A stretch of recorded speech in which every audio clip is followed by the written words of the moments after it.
Bagaimana jika satu benda kecil dari masa lalu justru membuka rahasia hidup yang selama ini terkubur? Film Viva di Vida adalah kisah tentang seseorang yang hidupnya terasa berhenti hingga sebuah kenangan lama memaksanya untuk bergerak, menyusuri masa lalu demi menemukan arti hidup yang sebenarnya. Jessica adalah seorang wanita muda yang dari luar tampak baik-baik saja. Ia tinggal di apartemen kecil di kota besar, bangun setiap pagi dengan alarm yang sama, menyeduh kopi dengan gerakan yang sudah dihafalnya di luar kepala, lalu berangkat kerja tanpa benar-benar memikirkan kemana hidupnya berjalan. Hari-hari Jessica diisi dengan pekerjaan dan tanggung jawab. Ia bukan tipe orang yang banyak mengeluh. Ia bekerja keras, tepat waktu, dan selalu menyelesaikan apa yang menjadi kewajibannya. Namun, di balik semua itu, hidup Jessica terasa stagnan. Ia tidak sedang bermimpi besar, tapi juga tidak berani berhenti. Ia hanya menjalani hidup karena memang harus dijalani. Di tempat kerja, Jessica dikenal sebagai sosok yang bisa diandalkan. Namun jarang ada yang benar-benar mengenalnya. Ia lebih sering diam, menyimpan pikirannya sendiri, dan menjaga jarak dari orang lain. Bukan karena ia tidak peduli, melainkan karena ia terbiasa hidup tanpa terlalu bergantung pada siapapun. Masa kecil Jessica tidak pernah ia benar-benar pahami. Ia tumbuh dengan cerita keluarga yang terputus-putus, tanpa penjelasan yang jelas tentang siapa mereka sebenarnya. Ada nama-nama yang jarang disebut, foto-foto lama yang disimpan tapi tidak pernah diceritakan, dan pertanyaan-pertanyaan yang seolah lebih baik tidak ditanyakan.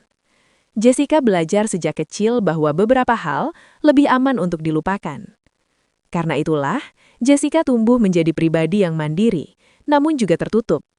Ia jarang berbicara tentang perasaan, jarang membuka diri, dan lebih memilih menenggelamkan dirinya dalam rutinitas. Baginya, rutinitas adalah cara paling aman untuk hidup, tanpa kejutan, tanpa luka. Namun, di saat-saat tertentu, ketika Jessica pulang larut malam dan duduk sendirian di kamarnya, ada satu perasaan yang selalu muncul. Kosong. Bukan sedih, bukan marah, melainkan perasaan bahwa hidupnya sedang menunggu sesuatu. Sesuatu yang ia tidak mengerti. Jessica tidak tahu bahwa hidupnya akan segera berubah. Ia tidak tahu bahwa masa lalu yang selama ini ia abaikan akan kembali mengetuk pintu hidupnya. Dan semuanya akan dimulai dari satu benda kecil, sebuah medalion dari masa kecilnya. Suatu hari, Jessica menemukan kembali sebuah medalion kecil dari masa kecilnya. Benda sederhana itu tiba-tiba membangkitkan kenangan samar tentang keluarganya, tentang cerita yang tak pernah benar-benar ia pahami. Medalion itu bukan sekedar perhiasan, ia adalah kunci dari masa lalu yang selama ini tersembunyi. Rasa penasaran Jessica berubah menjadi kebutuhan untuk mencari jawaban. Dalam pencariannya, Jessica bertemu Gabriel, seorang sepupu yang baru ia kenal. Gabriel membawa potongan cerita keluarga yang selama ini hilang. Hubungan mereka terasa canggung di awal. Dua orang asing yang diikat oleh darah, namun terpisah oleh waktu dan rahasia. Meski ragu, mereka sepakat melakukan satu hal, mencari asal-usul keluarga mereka bersama-sama. Petunjuk dari medalion membawa mereka pada keputusan besar, melakukan perjalanan ke Israel. Perjalanan ini bukan hanya lintas negara, tetapi juga lintas emosi dan luka lama. Di setiap tempat yang mereka kunjungi, potongan demi potongan sejarah keluarga mulai terungkap. Tentang pengorbanan, tentang kehilangan, dan tentang cinta yang terpisah oleh keadaan.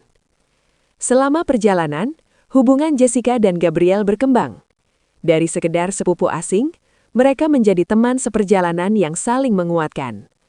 Di tengah kelelahan dan kejutan, muncul persahabatan yang tulus, bahkan perasaan cinta yang tak terduga. Namun Jessica diliputi konflik batin. Apakah ia siap menghadapi kebenaran tentang keluarganya dan tentang dirinya sendiri? Puncak cerita terjadi saat mereka akhirnya menemukan sisa keluarga yang masih hidup. Rahasia lama pun terungkap, tentang keputusan pahit yang memisahkan keluarga mereka bertahun-tahun lalu. Jessica menyadari satu hal penting, masa lalunya memang penuh luka, namun juga penuh cinta yang tak pernah ia sadari. Perjalanan ini mengubah cara Jessica memandang hidup. Ia tidak lagi melihat hidup sebagai beban kewajiban, melainkan sebagai kesempatan untuk memilih, mencintai, memaafkan, dan hidup dengan sadar. Ia belajar bahwa keluarga bukan hanya tentang siapa yang hadir sejak awal, tetapi tentang siapa yang memilih untuk tetap tinggal. Film ditutup dengan Jessica yang kembali melangkah ke hidupnya, bukan sebagai orang yang sama. Ia kini tahu dari mana ia berasal, dan yang lebih penting, ia tahu kemana ia ingin pergi. Viva la Vida mengingatkan kita bahwa terkadang, jawaban hidup tidak ada di masa depan, melainkan tersembunyi di masa lalu. Menurut kamu, apakah perjalanan seperti ini bisa benar-benar mengubah hidup seseorang? Tulis pendapatmu di kolom komentar.